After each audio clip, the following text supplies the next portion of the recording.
Three of the most experienced criminal profilers in America just sat down in a room together, watched the doorbell footage of an 84-year-old woman being abducted from her own home, and came to a conclusion that nobody saw coming. The masked man on that footage, the one whose face the entire country has been hunting for, the one with a $1.2 million bounty on his head, the one who has somehow stayed completely hidden for 90 days, they think he's already dead. Killed by the person who hired him. And that person, the one they're now calling the boss, they think you might already know him.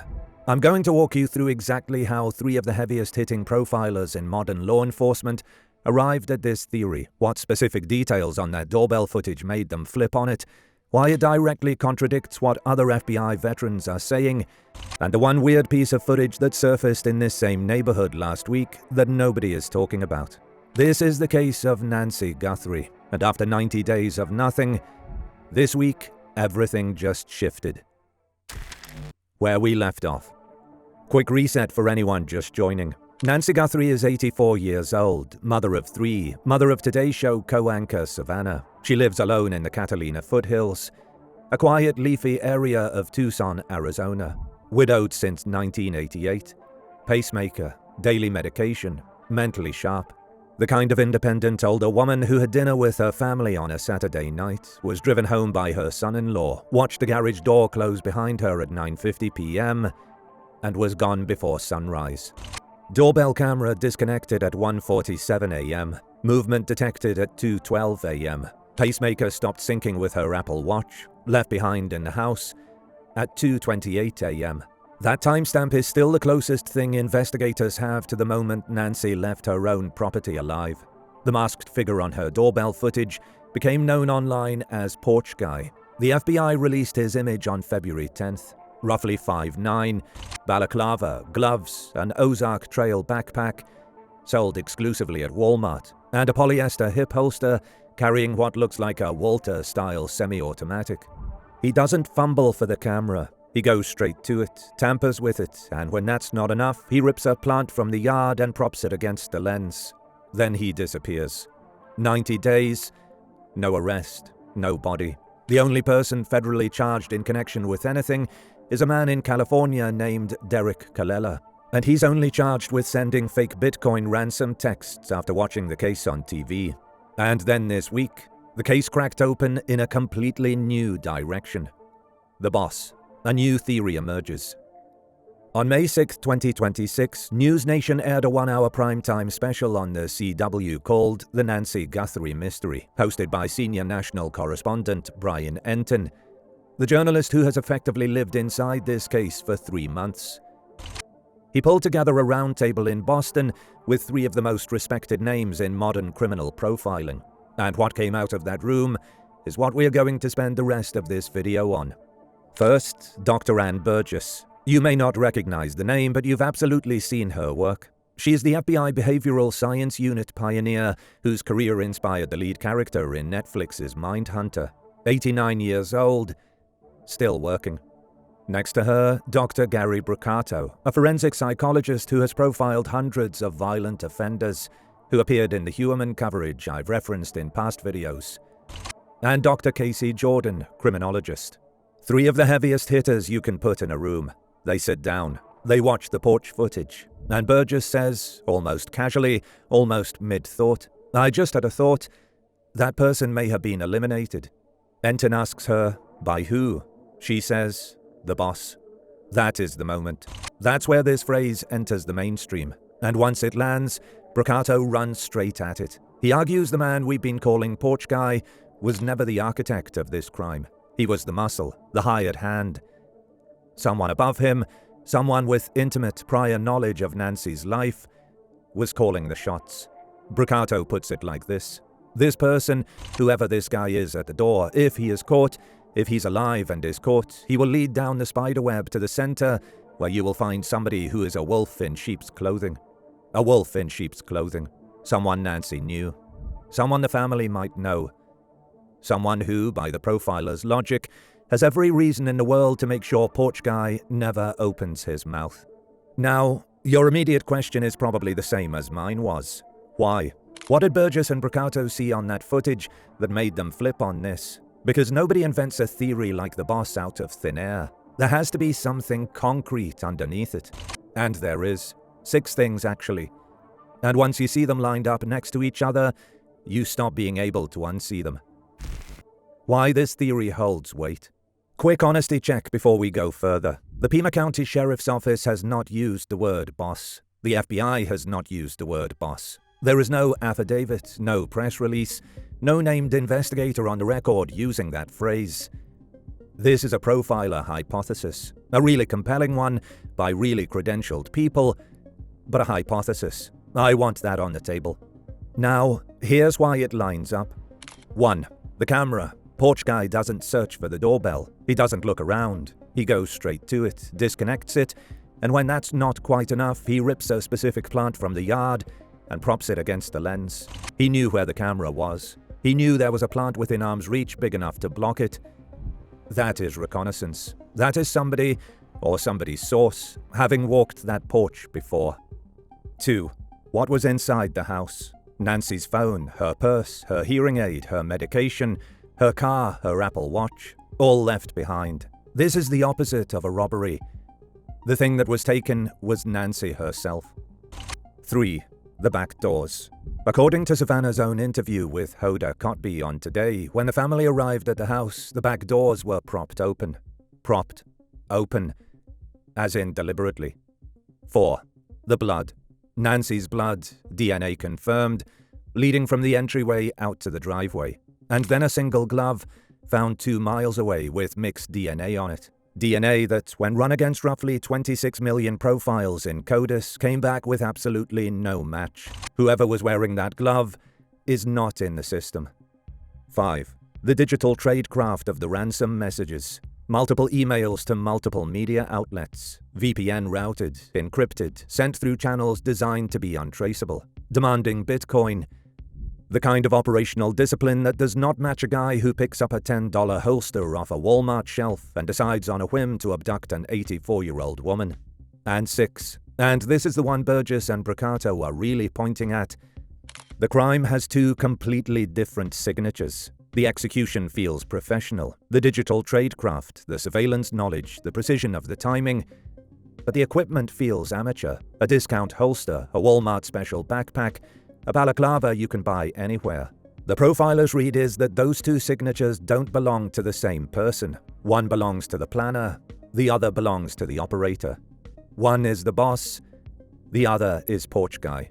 Now, if Burgess is right that Porch Guy has already been silenced, there is a piece of footage that surfaced in this same neighborhood last week that lines up with that idea in a way that is genuinely unsettling. I'm going to come back to it, but first I want to bring in the people who think Burgess and Briccato have got this completely wrong. What other profilers are saying? Because not every expert is on board with the boss framing. 2 retired FBI veterans, Jim Clemente and Jim Fitzgerald, have been pushing a different read on Brian Entin's podcast. Clemente looks at the blood pattern on the porch and the entryway and argues it's consistent with a single offender struggling with Nancy in close quarters. Possibly Nancy ending up face down, coughing blood. There's no evidence to me that there are more than one offender here, he says. Clemente and Fitzgerald instead lean toward what they call the stalking angle. Somebody fixated on Savannah Guthrie, going after her mother as a way to hurt her. They've publicly recommended investigators mine 5 years of Savannah's correspondence, fan mail, social media DMs, anything weird and persistent. Then there's retired FBI Special Agent Jennifer Coffindaffer. She's prolific on X, and she's been making a slightly different version of the same point Burgess made, that Porch Guy might already be dead. Her question is the one that haunts this case. 3 months in, a $1.2 million reward on the table, and not a girlfriend, not a sister, not a drinking buddy, not an estranged ex. Nobody has turned this guy in. Why? Coffindaffer's answer is 4-pronged. Most people aren't following the case closely enough to recognize him. Some who do are protecting family. Some are afraid of him personally. Some don't trust the authorities to actually pay the reward. But she leaves a 5th door open, and it's the same door Burgess walked through. Maybe nobody has turned him in because there's nobody left to turn in. Both views, the boss theory and the lone stalker theory, agree on one thing. The man on that doorbell footage is not who you'd think he is at first glance. He's either being run by somebody or he's run for somebody, fixated on Savannah, taking her mother as a trophy. And in either case, the answer to who he is lies inside the Guthrie's family wider orbit, not in some random stranger who happened to be passing through Tucson. What police are and are not saying. Pima County Sheriff Chris Nanos has been remarkably tight-lipped about the actual theory of this case, but what he has said is worth dwelling on. On May 1st, around the 90-day mark, he told KVOA, "The reward money is still there. It's there for a reason. We think somebody out there knows something. We know they do. We know someone out there knows what happened. Call us." Earlier in the investigation, when asked by NBC News' Liz Krautz whether his thinking on this case had changed, Nanos said, "I think from day one we had some strong beliefs about what happened, and those beliefs haven't diminished." He has confirmed the suspect could absolutely strike again. He has confirmed mixed DNA from the scene came from more than one person, and he has explicitly rejected the framing, pushed by TMZ, that this was a burglary gone wrong. On February 16th, Nanos went on the record to clear the entire family. To be clear, the Guthrie family, to include all siblings and spouses, has been cleared as possible suspects in this case. To suggest otherwise is not only wrong, it is cruel. That includes son-in-law Tommaso Cioni, the last person to see Nancy alive, and daughter Annie Guthrie, whose vehicle was processed and returned. Meanwhile, FBI Director Kash Patel went on Sean Hannity's podcast on May the 5th and dropped a bombshell of his own, claiming the FBI was kept out of the investigation for the first 4 days, and that the sheriff's office turned down an offer to fast-track DNA testing at Quantico. The sheriff's office shot back the same day. A member of the FBI task force was at the scene the night of the abduction, they said, and cooperation has been ongoing throughout. So you have, in early May 2026, 3 different battles being fought at the same time. Profilers fighting over whether this is a one-man job or a 2-tier conspiracy. The FBI and the local sheriff fighting over who botched what. And online sleuth communities, some of them genuinely useful, some of them dangerous, fighting over names that have never appeared in a single court filing. And now to the detail I promised you at the top. April 29th, 2026, just before midnight. A Ring camera in the Catalina foothills, Nancy's neighborhood, captures a masked man in gloves and a baseball cap stealing potted cacti from a driveway. He drives a grey Ford F-150. The sheriff's office told KVOA they had not been advised of it and would look into it. There is no confirmed link to Nancy's case, but the symbolism, a masked figure in this neighborhood removing plants from a yard, is exactly the kind of detail that profilers like Brucato seize on. Either it's a coincidence, or somebody is still in that neighborhood, watching. Where the case stands now.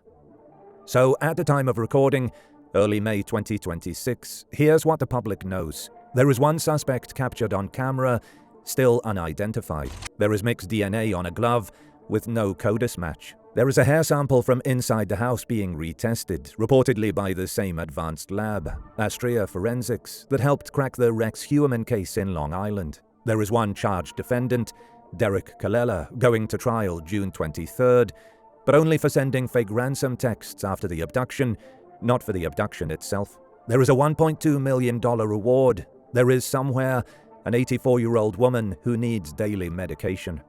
And there is now, sitting on top of all of that, a televised theory that the man we've been chasing for 3 months may not be the man we should be chasing at all. Whether you buy the boss framing or you don't, what's true is this. After 90 days, the standard playbook hasn't worked. Nobody close to Porch Guy has come forward. Nobody who was paid off has cracked. Nobody on a deathbed has confessed. The silence around this case is, by historical standards, very unusual. And it's that silence that's pushed even FBI veterans into territory they don't usually go. If Burgess and Brucato are right, somewhere in the Guthrie family's wider circle, old friends, contractors, distant acquaintances, people Nancy trusted enough to let inside her home over the years, there is a person who knows exactly what happened. A wolf in sheep's clothing, the boss. And if Clemente and Fitzgerald are right, somewhere in 5 years of Savannah Guthrie's correspondence is the name of someone whose obsession spilled into something far worse. A stranger who became the most important figure in her life from a distance she never authorized. Either way, somebody knows. The sheriff is right about that part. Now I want to hear from you. Do you buy the boss theory, that Porch Guy was hired and possibly already eliminated? Or are Clemente and Fitzgerald closer to the truth? A single offender fixated on Savannah who just hasn't been caught yet? Drop your read down in the comments. If you have any information about the disappearance of Nancy Guthrie, contact the Pima County Sheriff's Office or the FBI tip line. The combined reward stands at approximately $1.2 million. Nancy needs her medication. Her family is waiting.